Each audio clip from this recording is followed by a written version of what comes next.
first of all, I'd like to thank the CEND organizing committee and the deans that helped with the speaker selection, Jeff Cox, our CEND faculty director, Isabel Charles, our program manager, Celine Perrier, our grant writer, did an excellent job in putting the symposium together. Thank you so much. And we also had some help from Michael Liu, the Dean of the UC Berkeley School of Public Health, Brandy Noneke from Citrus Policy Lab, Steph Pertozzi, also from the School of Public Health, and Dean Brady from the Goldman School of Public Policy. So thank you all who contributed. First off, I'd like to give you a quick overview about the mission of CEND, the Center for Emerging and Neglected Diseases. We aim to connect researchers from diverse disciplines to work interdisciplinarily and collaboratively. We also have a mission to educate potential innovators about scientific, technical, and global health challenges that we are facing. We also focus a lot on student education, particularly around underrepresented minority students. And then when I joined 3 years ago, I made a bit, I focus a lot on the catalytic part of CEND. I feel it's very important to do research and catalyze events to transform innovative ideas into active research programs. And we founded a small molecule discovery center within CEND to accelerate that.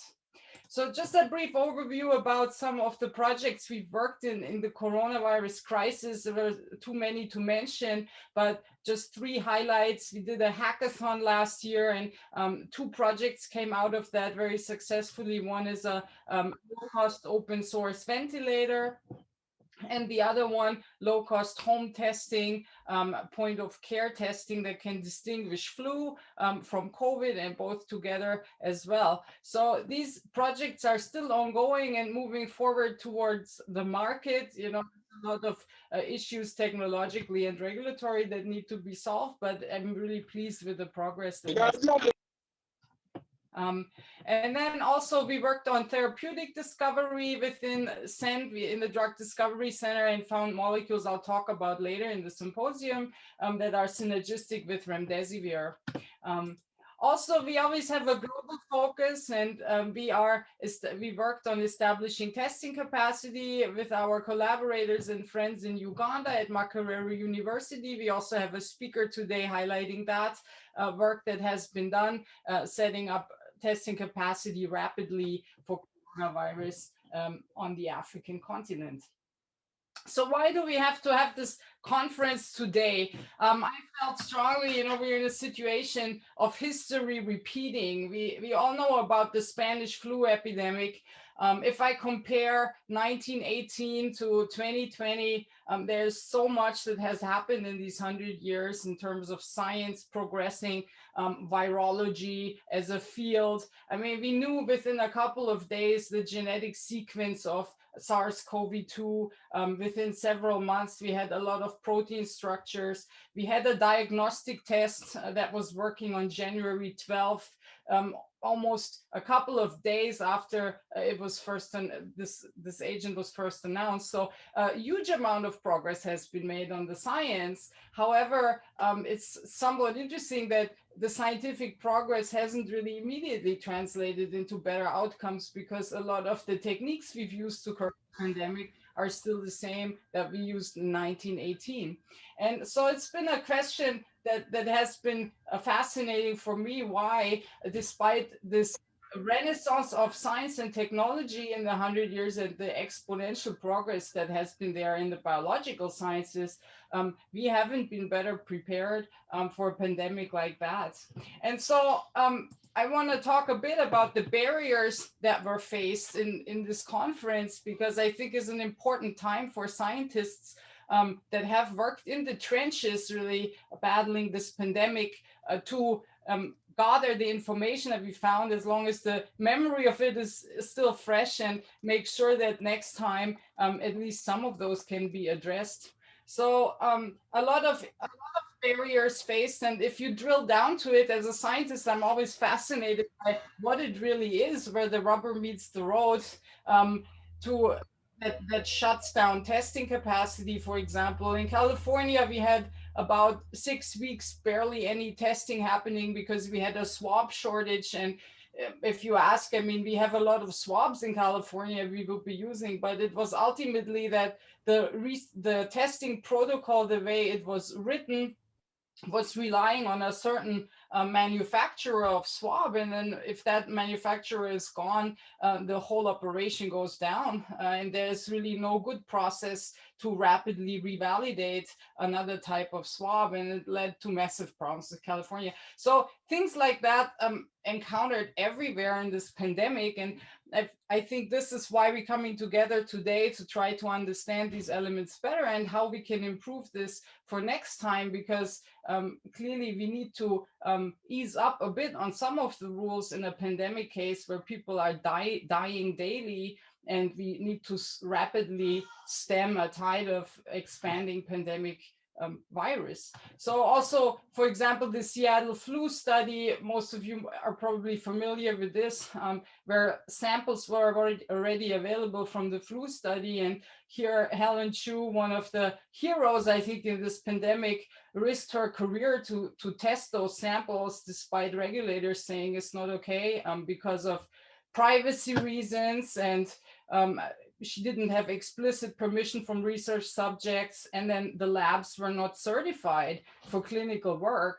However, early in the pandemic, this was critical and life-saving to actually know where SARS-CoV-2 is and how many people have it in the community. So the work was really important, but there was a real tension between regulators disagreeing that she could be testing and the lab ultimately just doing it.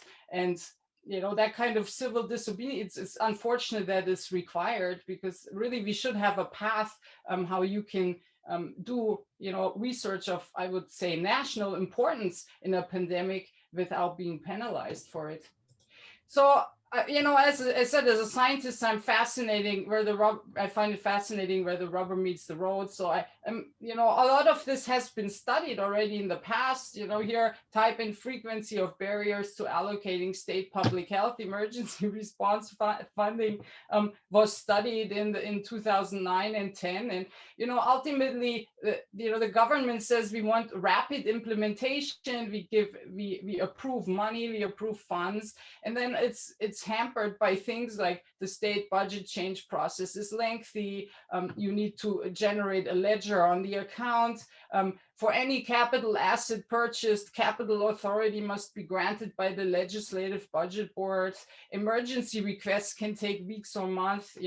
Administrative signatures can be a significant barrier. So these are items, I think, as a scientist, I would say this has nothing to do with our ability to respond from a scientific level. These are solvable problems. And in fact, we should take some time and find ways how we can make this smoother. And I think it needs interdisciplinary work between scientists, policymakers, doctors, and people who work as caregivers and first responders.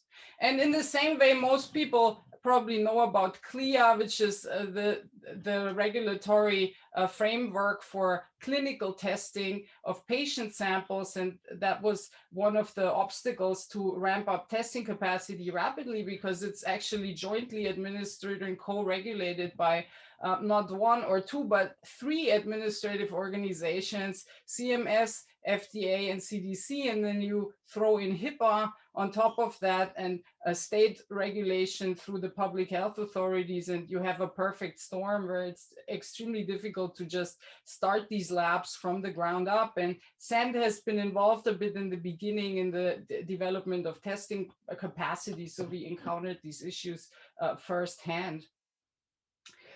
So why this conference now? I was very much confirmed what I was thinking here recently when I saw this article in Nature, April 7th this year, where even a year after this initial problem with testing, particularly exactly the same thing is repeating, and why in the beginning we couldn't test for the virus, now we can test for variants, although we have a massive amount of sequence capacity in the US, and technologically it's very much possible to do this in real time. But if you look at it, we're lagging behind most other countries in tracking coronavirus variants, which are of concern. And again, if you drill down, what's really the problem? Why can't we do it? The machines are there, the technology is there, people are standing by ready to sequence, but it has to do with lack of access to test samples, which are not stored. I guess that could be a solvable problem. But then interestingly, a lot of issues around privacy, fear of litigation, proprietary reasons, and also interesting uncertainty about what is actually allowed, a good year into the pandemic. I think that that's a point that one has to let sink in, because I would think after a year going through everything we went through with testing, we would have hoped at least, there is clarity about what scientists can do with these samples in order to understand how new COVID variants are spreading in the United States. So all over, the system has very much reminded me of this children's book I used to read. We have, massive scientific improvements and power really that has been unleashed the last 100 years, but we can't really bring it to bear very easily, also because what you need to do is to deal with this interface of regulation, law, and policy, which most scientists, while they're really competent at their scientific part and the assays and virology and all these things, don't really have a lot of exposure to. So it's terra incognita for most scientists, and I think it really slows down what we can do in the pandemic. So for that reason, we came up with this conference. What can we learn from what just happened last year, the barriers we faced? How can we better harness science, technology, and common sense? Don't forget about that, as well as the academic reserve capacity, which is large in this sector for responding in a rapid manner to, for example, new pathogens. And how can we improve our response to pandemics and other global disasters, as we, are undoubtedly one of the nations with still the strongest scientific sector, and a lot of infrastructure has been built over the last 100 years in this country. So how can we make sure it gets used more prudently if we have to, deal with a global pandemic or other disasters?